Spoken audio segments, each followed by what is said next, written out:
thank the government representatives here for helping lead us towards more sustainable practices. But I think about what's going on for the tourists in town. We've got green lodging and things that are headed in that direction. But I don't see anything in the restaurants. I don't see anything in the scooter rental places. What can the business community, and I'll go to either end to see who wants to help us, how can we as consumers help change what our businesses are providing us to push us in the right direction? There has to be an incentive.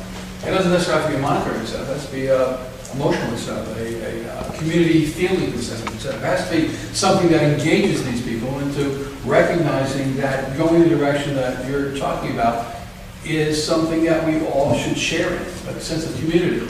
And that I don't think has been articulated properly. Not maybe the biggest hotels and things like that you're talking about, but it has to be driven home to the little scooter rental places and the burrito places and all those things. But there has to be a set of goals and objectives we all work towards. I think people will do that if they just know what to do. And I think you're all looking for that nod. And I think that's what we have to tell them how to get there, how to get the nod. Yes. Well, from a business perspective, San Francisco, which is a very complex urban environment, has a recycling rate of something over 70%. And I think if we are going to do this as a community that have our tourists, our visitors, but we need to lead by example. I mean, there are so many things that we can do that would be an example to people coming here that I believe, and I've said this many times, but I believe if we really did this, I mean, really did it, that just the practices that we could invoke here would make that one of the biggest attractions of coming here, just to see it. I mean, we do some of the dumbest things. You know, according to Kessler, two of the heaviest things that we take out of this community are yard waste and glass. Now, we live on a dirt-starved island. We need dirt. We need compost. So all this stuff we send up to the incinerators should be composted right here. Glass is an inert thing, and if anybody thinks they recycle glass, anybody here think they recycle glass when it makes you feel good to put it in the recycling bin? They don't recycle it. They don't make new bottles or anything out of it. They crush it into dust, and they put it into road fill. So why are we sending it in a diesel truck up to Miami to be crushed to dust and put into road fill? Crush it to dust here with a simple machine and dump it in the empty rock pits at Rockland Key for future generations to use as fill if they need to. But it doesn't make any sense. And there are so many common sense things that we could do right here. I mean, and what's left over is valuable stuff. I mean, if you took care of yard waste, food waste, and glass, what's left over? You know, electronic goods, metals, cans, aluminum, that's worth money. I mean, we could make this we could monetize our waste instead of spending money to have it shipped north. Hang on, Sean, just really finish this question, and then we'll. Yeah, just on the glass, the regulations say we can't even turn the glass into road waste anymore. So I mean, in some ways, that's even a problem. The glass is functionally the same.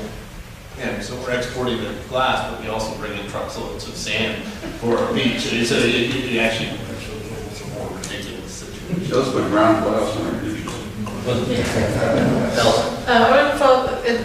On the business side, the one thing we definitely learned with our very first version of the Green Business Certification, because it was designed to hit more than just the hotels and everything was. Although there was great interest, they still felt very overwhelmed. We purposely made a product that gave a lot of choices and a lot of options, and that meant it was a 10-page thing, and it meant they looked at it and went, and luckily the thing that we're working on now is online.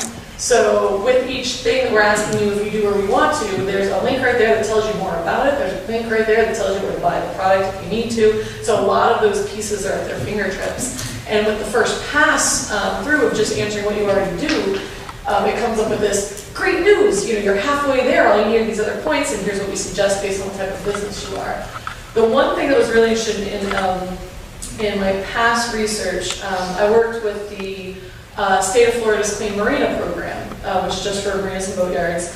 And we actually, there was a couple things. We found that people would not necessarily change if they already had a relationship with a specific marina or boatyard. They would not change based on whether one was green or one wasn't, but they would use that relationship to ask their marina or boatyard to go green. They would apply that pressure. They would also pay more to do so for that person to go green. And one of the things that was really interesting about a green survey we just did of our own folks here in the Keys, many said that they would seek out, and this isn't green anymore, it's just businesses in general, that they would seek out green places to go if they knew who they were. And so, in pulling all this, both making it easier and also really, really, one of the things we got in the comp plan was that the city can and will promote green businesses. That we want to help push that issue, so it will be stronger. Using that same example, I mentioned the Blue Star operation, we're not allowed to, the federal government is not allowed to promote one commercial business versus another, things like that. That's why we're doing our brack cards outside. But with the Blue Star certification, we were able to do the exact same thing.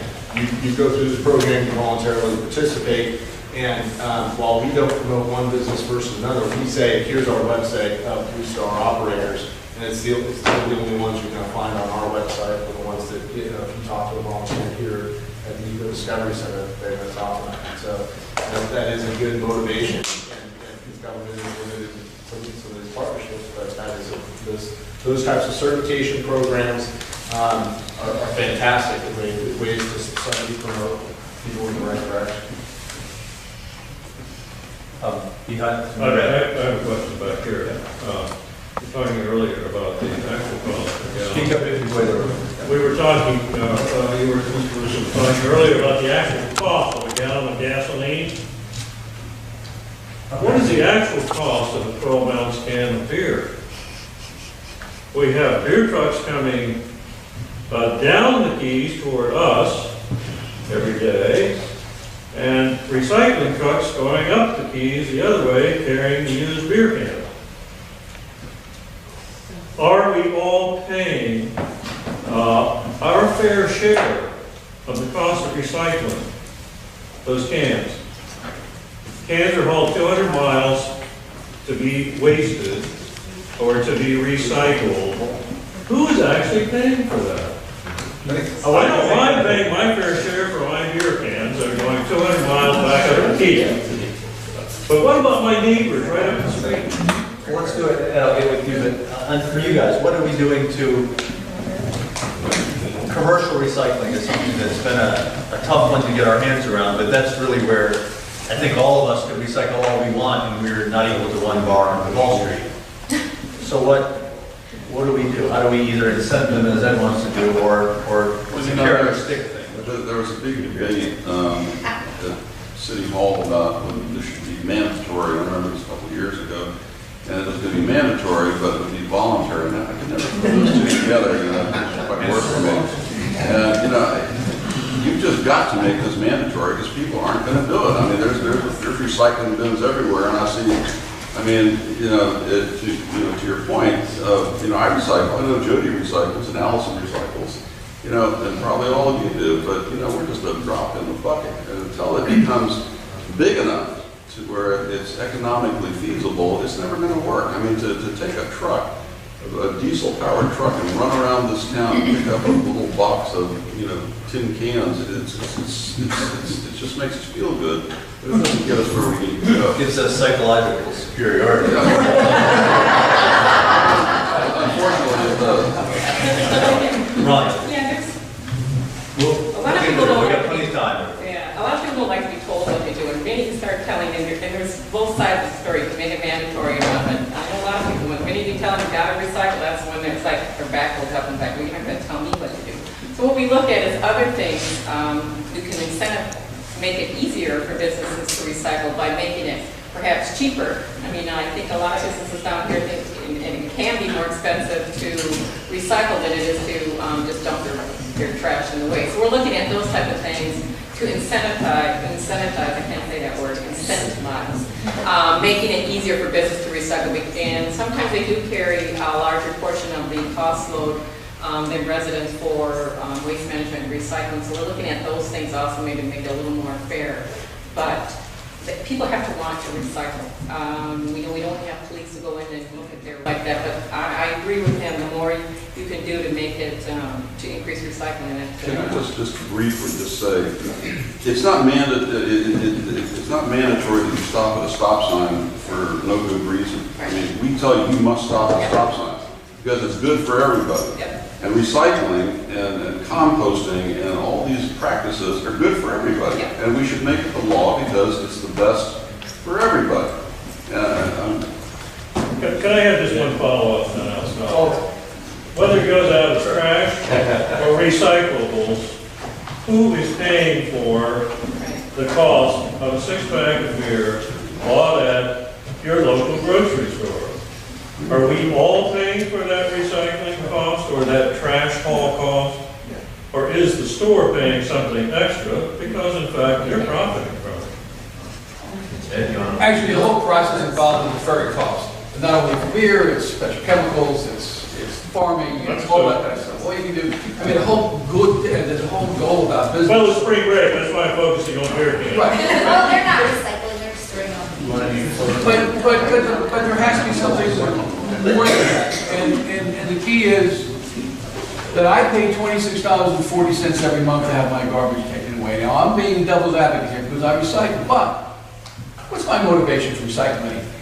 I mean, $26.40, I can put anything, I can put a dead body in there. They take everything. So, So, in other words, there has to be a fundamental change in how we do things. Now, I know that Allison and the people in the city are working on a new contract with the waste haulers, which is going to happen in a couple of years, and that's where the answer is. It's the answer is take everything away from me for the same amount of money. Again, I'm saying it may cost more, but I'm willing to pay a little more to make sure my waste is being handled safely and properly. And to do that, we have to get the waste manager, whoever wins the contract, to take everything and handle it the right way. Because people are lazy and will get away with doing all kinds of things if you give them an easy way out. You have to take it all, you have to do it the right way. I think Alice is on the right track. That's it. Chris has got to go. I'm going to make some closing remarks, and he's going to leave us, but we're going to keep going here. I so apologize. I saw this quote and I was going to close with it. It is not a healthy sign when we become comfortable in a profoundly sick society. The United States is, unfortunately, for all of our wealth, we are sick in this particular area. And I just hope it's not too late for us to become uncomfortable. We have an opportunity, I think, in Key West and the Florida Keys because of our geographic isolation, because of the size of our community, to really become an example to the world, really, of what good environmental stewardship means. And I really, to my core, I believe that. And I brought bags for everybody. They're at the front door. I hope you enjoy them. Thank you very much for your time. Thank you.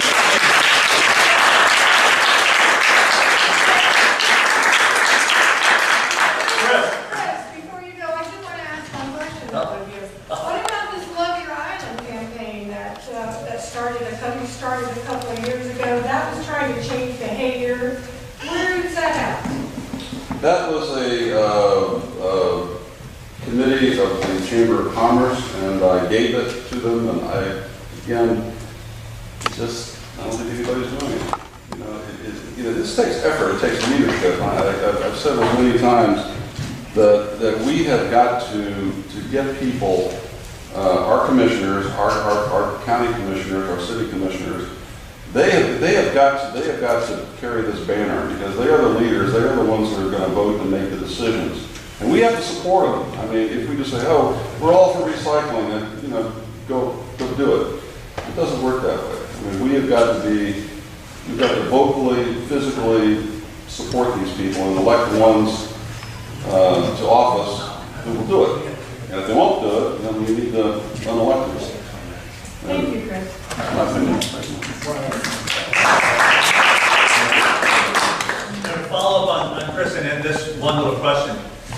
It really is with both county and the city trying to coordinate their trash hauling or pickup and hauling contracts. If you guys call your commissioners and write them letters, if people in this room did, that'd be 10 times more than they get. Five letters is a landslide to a commissioner. If they got 50, it can get their attention. I mean, I'll deal with politics. It's 3 phone calls and they're going crazy.